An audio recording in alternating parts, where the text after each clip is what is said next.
Hi, my name is Timo Elliott, and I'm an innovation evangelist for SAP. I'm here at Sapphire Now Madrid with Adam Binnie. Adam, what is your role? Hi, I'm Adam Binnie. I'm the Global Vice President and General Manager for Business Intelligence Solutions at SAP. Now, there's one question that comes up time and time again among SAP and Business Objects customers is there are quite a few client tools. How do I choose which tool to use today, and what's our strategy for the future? So we do have quite a few tools. I think that we have them because there are lots of different problems that we're trying to solve for a customer. Yeah. And we know that most organizations have about 14 different business intelligence tools in them. And the reason they have them is they have multiple different problems they're trying to solve. And we just try to make them solve them with a consistent infrastructure, with a single standard version of the truth and a way to bring all that together.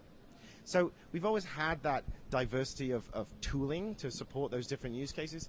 But I think as you go forward and think about the strategy going forward, our real focus is how do we make sure that they work together?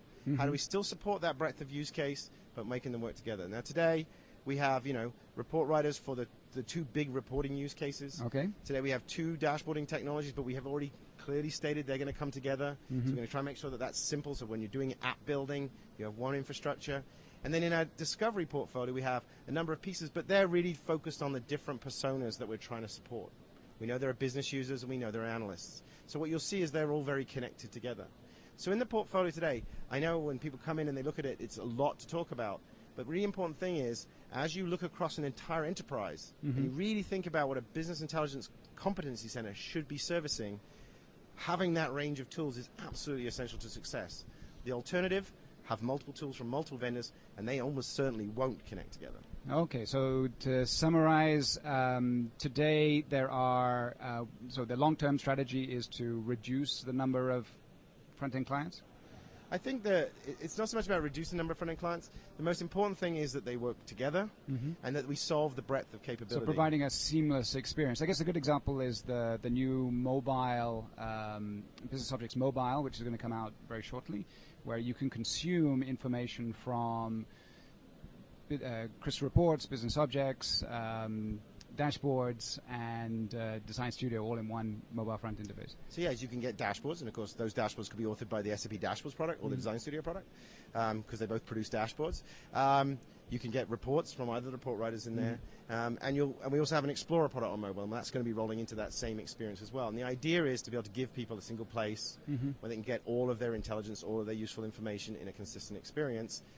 Now again, we'll still see organizations taking that, decomposing it, creating specialized applications because there are lots of use cases. Right. I think as we look at the experiences we want to give, we're really focused on who is that person and what do they need and how do we make sure we give them what they need, and then making sure that the people who create that content have the right tools and the right capability. Okay. So I think the portfolio, again, there's definitely areas of improvement where we'll continue to make sure that the consistency comes through, that the convergence comes through. And I think we've done a huge amount of that already in the process of the last 10, 15 years. We have a very consistent way to describe data. We have very consistent ways to get data. We have very consistent ways to chart data. And we have consistent libraries that do all of this stuff.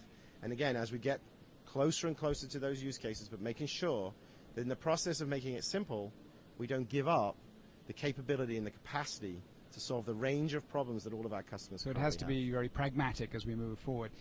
But Adam, so people can say that all sounds very nice, but I right now have to decide which products I'm going to be deploying over the next couple of years. What resource could you refer them to help them make that strategic decision for the future?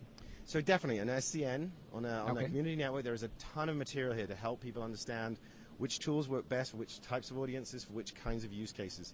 And we're doing a great job of starting to document that huge collection of use cases that these tools have been evolved to resolve and solve. I think that organizations today, we've also done a lot in the way that we price and sell the product. We say, don't buy the onesie twosie, don't buy one or two of the tools, buy the complete suite. We made that price competitive so that the idea is you buy them, you have the toolbox, you don't have to decide what to deploy, you deploy it all, and then you use it for the use cases that make sense, and you're able to do it all without having to go through that thought process. Now again, we'll continue to improve that process. The strategy is, again, consistency, reusability, and of course making sure that everybody developing anything has the least training expectations as possible, meaning it's as cheap as possible to let me use all these things to do all these problems. Okay. I know you have to run, and I'm sure this is a topic that's going to come up again in the future. I look forward to talking to you again sometime. Thanks, Timo. Thanks a lot. Anytime.